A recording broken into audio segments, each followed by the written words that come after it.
or you want to talk about Bronny and Braun real quick? Let's do that. Let's do that instead. Let's save the Okay, debates for another day. Yeah, Bronny, man. Shout out to Bronny, bro. Getting dropped 55th pick.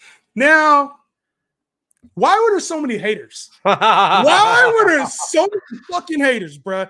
That's the part I don't get. Why are there so many haters in the media, ex-players, the nepotism talk? Bro made the league. He was a top recruit coming into college. Damn near died on the fucking court. Came back without a real offseason, played his role the right way, went and showed out at camp in the evaluation process, and now it's because LeBron wasn't his dad. He averaged 2 points in fucking college. Fuck you.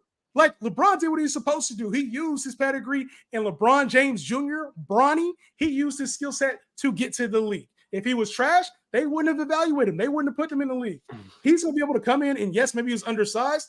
I'm sorry, but Bronny did what he needed to do his entire career, and now you're trying to judge half a season for him when he played at USC and say, oh, he's not ready to go. Fuck you. If you're going to hate on Bronny, somebody coming back from that, making the league as a second-round pick, where most of it's a crapshoot anyway, it's between a lot of guys that would have went undrafted in second round. You going to hate on that, man? Fuck out of here. My whole thing is nepotism is just what life is, and there's tons and tons and tons of players that are in different types of leagues that should be in the NBA, and they're not just because of that, right? So why am I going to sit here and be so uptight about a father doing that for his son? You feel me? Like there's people that are blackballed out the league for less, you know? So I'm not going to trip off of it. There's people that get in the league for less. So I'm not tripping off of it. I'm not going to be tight off of it. If I was a father, I would probably do the same exact thing. I think it's a funny talking point because of how much people really get like so immersed into the conversations. Yeah. But at the end of the day, bro, a father wants to play with his son. There's nepotism all across the NBA. And there's a bunch of players that y'all don't even know that should be in the NBA right now.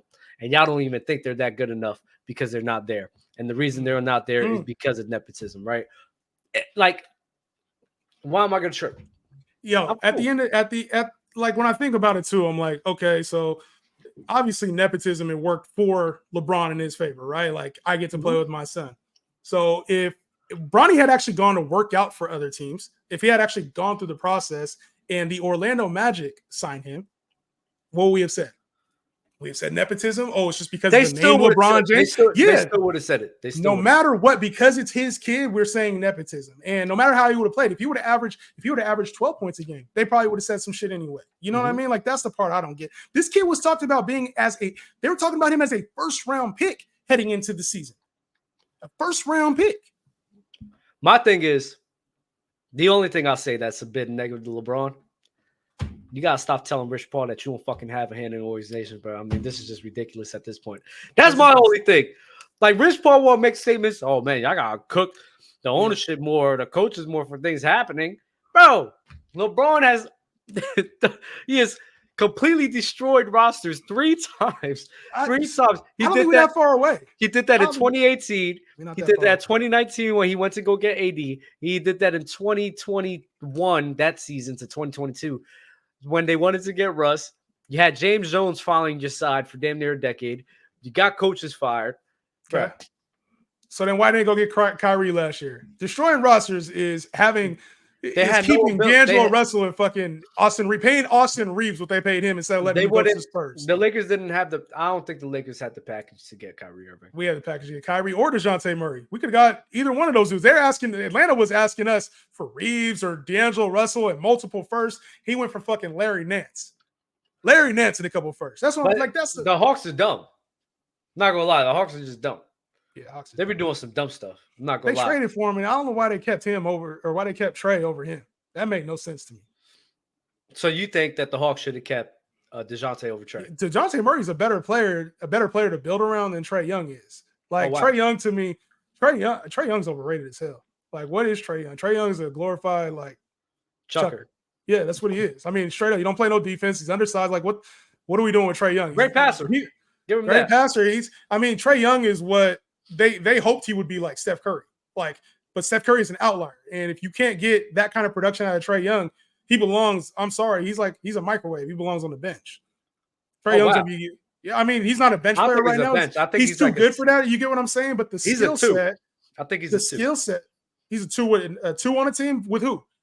The offense has to go through him. Like, what other player can you go around with him? So you pair him up next to a big, right? I think they're talking about like with him and Victor Wembanyama.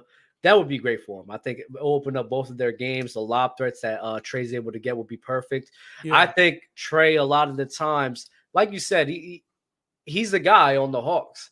And at that time, like he'd be taking some shots. Where I'm just like, bro, what the fuck you doing? Relax, right? Him in a 2-role, being more worried about facilitating and then scoring as really a second option. I think that's really a role that he can thrive in, right? Yeah. But why did he look so different this year with since they've gotten Murray, right? Because, to go back, I'm being a little harsh on, I can admit I'm being a little harsh on Trae Young. To go back to what he did, like in that playoff run where they went to Eastern Conference Finals, they beat the Knicks, and we're getting ice Trae. Like, I kind of feel like what happened between then and now, because it doesn't feel like he's the same type of player. It feels like he's way more streaky than he was even then. I think Trae is like the guy because he had his best season in 2022 when he damn near didn't have anybody because everyone was getting hurt, right? Which is weird for me. So to me, it seems like Trae is a guy that he's one of those guys that just performs better when everything's wrong. He's the best guy on a bad team. Best guy on a bad team. And he's going to perform his best on a bad team. He's going to look his best on a bad team. Yeah. Once those pieces start coming along and now he has to get adjusted to that, it's kind of hard for him to do. And he don't really know how to get adjusted to that. I think that's a lot what happened with him and DeJounte. They still haven't really figured out the perfect way to play with each other and everything. Yeah. And I think that's really what it is. He's not accustomed yet to playing on that level with also great guys around him. When you see a guy like Murray, even with Trae Young on the side, or when Trae Young was out for a little bit of time when he had the hand injury, you see him dropping 40, hitting game winners back to back to back. I'm just like, that's a guy who elevates, in my opinion. Like, I could build around a long point guard. Was he 6'4", like good defender? Like, I can build around a DeJounte Murray. I still don't, to this day, will not understand how they chose Trae Young over him. I won't be able to figure it out. No, it's so funny. It makes no sense. It's so funny. I said in the first year when they got together, I said, I don't know if y'all watching these games. Teams look much better with DeJounte rather than when Trae's not on the court. I said, I swear, like, I don't even know the stats and everything, but when I'm watching these games, I'm like, yo, the team, not when he's like, not like when he's hurt. I'm talking about when he gets off the court, they just look so much better. And I don't know why. And I was like, I'm not jumping off that cliff though with you. You got it. Who are you taking? So who are you taking? You think Murray is going to be like a good fit for the Pels, or you got Trae still? I'm still picking Trae because I think when you're that good offensively, bro, there's just a lot I can do with. I think it's more of like an ego thing. Like he just needs to settle down. It's unity for you, right? It's just unity. Short kings. I get you. I got you, bro. No, not even that. I got you, bro. I got you. It's unity. I get it. Short kings unite, bro. But even that, the thing is with Trae that's so hard is that because he's not strong enough, he can't really get to the rim like that. So he has to overly rely on all of these shots. Yes. And my thing is, with my thing with Trae, I'm just sitting here like, it's kind of hard for me to work with that. But then DeJounte Murray, for me, DeJounte's not the freaking offensive player that Trae Young is. No, and he doesn't provide the scoring threat that he provides. I don't know about that. What Murray averages to 26, 27. It's not about averaging. It's about teams reacting to Trae and the amount of attention that he's getting off of the screen and the amount of blitzes that he'll get. That's something that really DeJounte can't replicate. And that is what really opens up those passing lanes, those lobs to Clint or like John. Not John Collins isn't there. But other guys who's doing some cutting actions because they're so focused on keying in on him, right? That gravity he has, even though he's not hitting it, they respecting the hell out of it. And I'm a firm believer of if you got teams, if teams are that much scared of you, even if you're not hitting it, that's valuable, bro. I mean, he's got the range, which pulls away, and obviously the pick and roll or whatever, he can go to the lane, but like, I don't know. Does he still have the same? Is he still the same threat that he was 3 years ago? You think that about Trae? Yeah. No, I wholeheartedly still think that. But he's always been like this. His best season was in 2022. He's always been like this caliber of like shooter. He's always been like this. So then what was different this year? Because to me, it felt like he was way more streaky this year. No, this year was just more of the same. Like, I'll show you the stats right here. Yeah. Because I literally, so funny, I was debating this all last year. I don't like Trae Young. I'm not a big Trae Young guy either. I don't like him. But look, let's Not look at his gonna stats lie. right. Let's look at his stats right here. Like it's one of the most craziest things. That's why I can't really provide an answer. Move, girl. Damn. So you see right here, right? Yeah. 29. We could take the rookie off here. Right? 29, 25, 28, 26, 25, right? Yeah. And the efficiency is around the same. Nah, the efficiency 43, dropped. From 43. 2022, it dropped. But that's the crazy part. 2022 was like one of his worst rosters, and he was 46 of 38. But then the next year with DeJounte, he drops to 43 and 33. And then this year, he was 43 and 37 from three. But still, like 43 from the field is crazy. So, like, it's weird. I can't really explain it, but this is just more. I think this is just more of who he is. He's a guy that's around a 43 to like 44% shooter, maybe 36 to like 35 3-point percent shooter.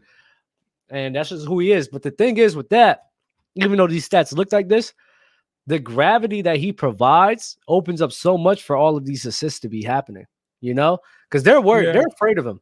They're afraid of him. They don't want him to. They don't want him to shoot. They really don't want him to shoot. So I got to give him respect for that. But it's still the craziest thing. Like in 2022, bro.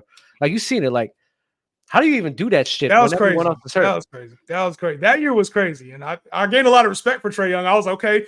Maybe I was wrong on him. You know what I mean? Like I'm always the guy come back and be like, all right, maybe my evaluation is wrong. Maybe my process is off. I look back at Trae Young and I was like, okay, that year he became something. Yeah, I became a fan in 2021. I see him in 2022. I was like, oh yeah, he really liked that. He liked that, right? And I was like, he more than just a little baby hair. You feel me? Like he and then 2022 happened. I'm like, damn, why'd you let me down? But I said, it's all right. You gonna bounce back. Look like a month or two in the season, I'm seeing this bullshit. I'm like, nope. I said, I'm good. He's trash. He's not it. I don't know. He was getting coaches fired and shit. I don't know. Trae Young to me, man. I don't know. We ain't got to talk a whole lot more about Trae Young, but I hope we see more of that Trae Young, to be honest. I want to see that. I just think that he's more. I think we get about 3 or 4 years down the line, we're going to see him become a second piece, a third piece. And I think the Hawks got to move off of him. I'm not going to lie. I don't think they're going to be able to win. But the Hawks, I don't agree with a bunch of shit that they do, man. But listen, we've been here for almost an hour now. I think we've said everything we had to say, man. Yeah. Definitely a great first episode, bro. Appreciate it. It is, man. And you know what I'm saying? For everybody that don't know me on the channel, get to know my face, get to know me. You're going to hate my takes because I be coming out of left field with some shit you don't normally hear. You know what I'm saying? But then we rewind the tapes. And I sound all right sometimes. You feel me? Except for the Jason Tatum stuff. But y'all be easy, man. Like the video. Subscribe, man. We going to see y'all another one, man. Salute. We got the YouTube plaque, so we got to get the YouTube plaque for this one here, man. Salute to y'all, bro. Like the video. Yes, sir.